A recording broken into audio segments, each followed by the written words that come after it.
For the last several years, Canada has been adding roughly 1 million people to its population every single year. And in the same period, we've been building somewhere in the range of 240,000 new homes annually. That math doesn't work. And Canadians, young Canadians especially, have been paying for that mismatch at every offer table. In every rental bidding war, in every year they can't afford to buy the home their parents bought at their age. It's not a mystery, it's arithmetic, and nobody in Ottawa wants to say it honestly. I'm Joel Borsos with First Call Realty Services. I need you to hear this next section clearly before I get into the rest. Before I go any further, I want to be direct about something. This video is about federal housing and immigration policy. It is not about the people who came to this country. Immigrants did not break Canadian housing. Successive federal governments failed to build homes for the population growth they targeted.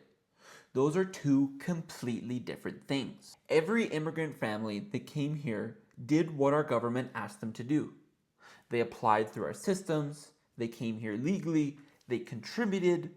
The failure is on Ottawa for setting population targets without a plan to house those people.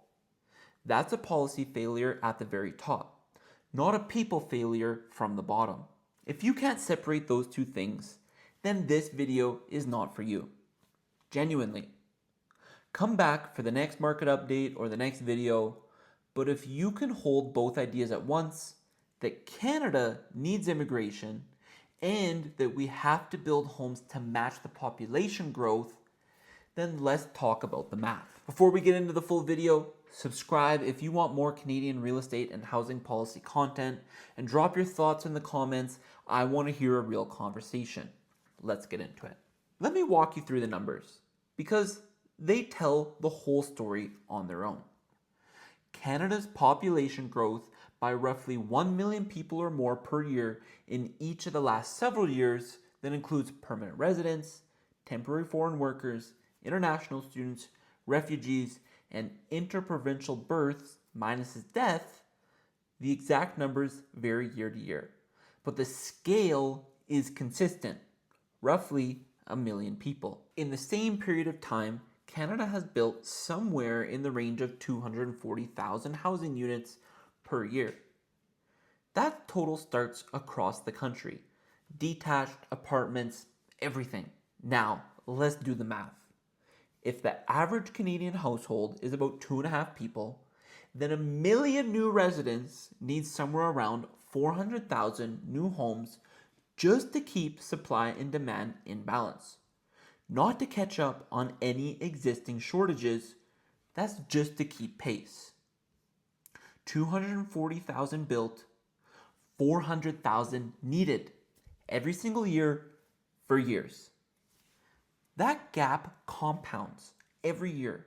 The shortage gets bigger, and this isn't my numbers, this is CMHC, the Federal Housing Agency, has said publicly that Canada needs approximately 3.5 million additional homes above the current construction pace by 2030 to restore affordability.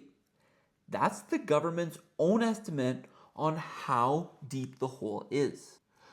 So, when someone tells you Canadian housing is unaffordable because of speculation, or because of investors, or because of foreign buyers, those things all matter around the edges. But the number one driver is that basic supply and demand math has been broken for years. Let me put a face on those numbers.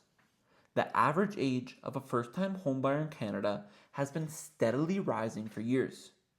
My parents' generation bought their first home in their mid-20s. Today, it's routinely mid-30s, sometimes later. That is not a lifestyle choice.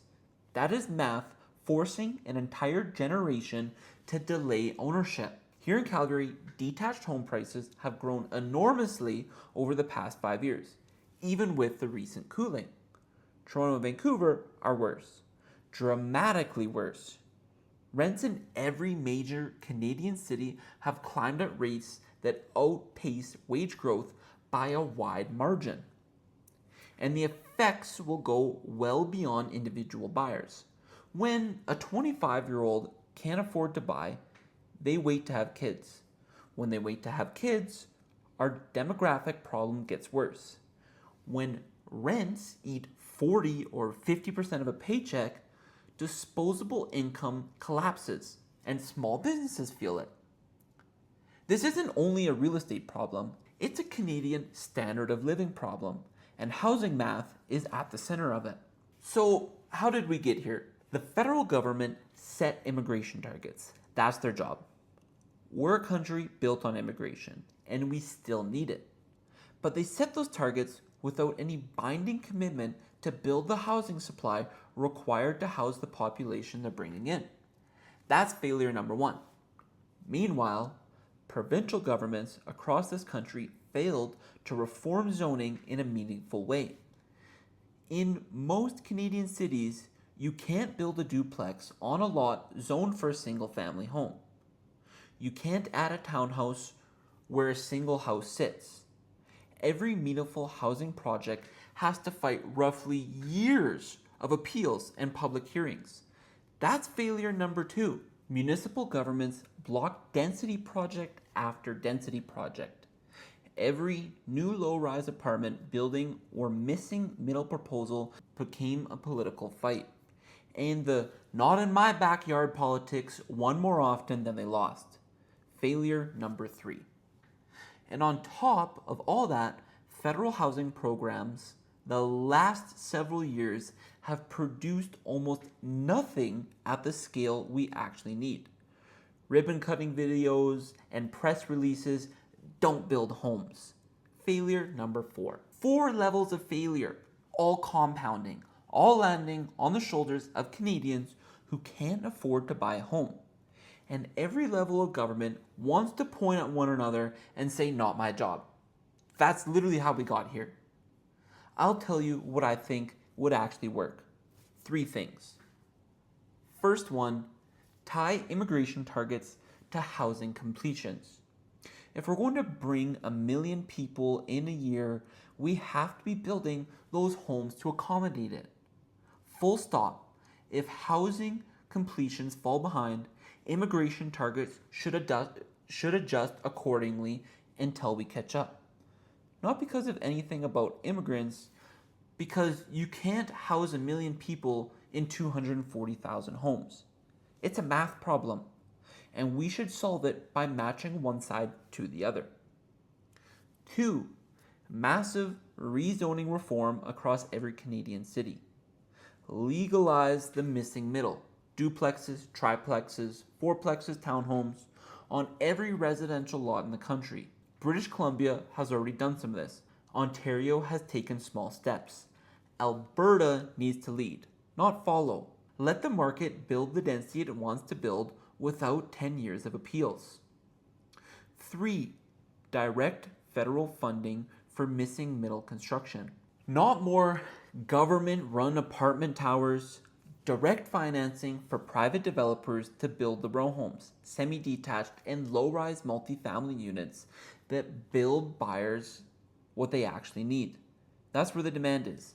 Build the product the market needs. I want to be careful and I want to be honest here. Housing is a complex system. Immigration numbers aren't the only factor that drives affordability. Interest rates matter, construction labor costs matter, building supply chains matter, foreign capital matters, corporate ownership of rental markets. Every one of these levels play a role.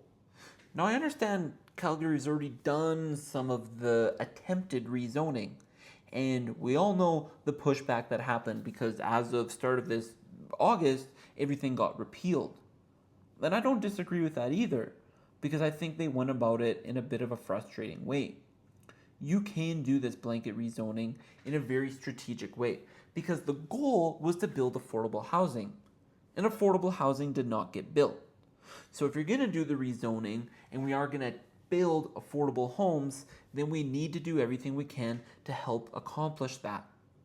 Truly, I get the arguments of, character and neighborhoods and ruining that, and like I say, the not in my backyard segment and everything like that. But those are coming from the people who have been in those homes for 50 years and aren't trying to get into something because they don't need to. We need affordable homes and we need affordable housing for Canadians to get into. We don't want purpose-built rentals. We don't want that. And if all of a sudden you're building a duplex and it's $900,000 to get into one side, that's not affordable homes.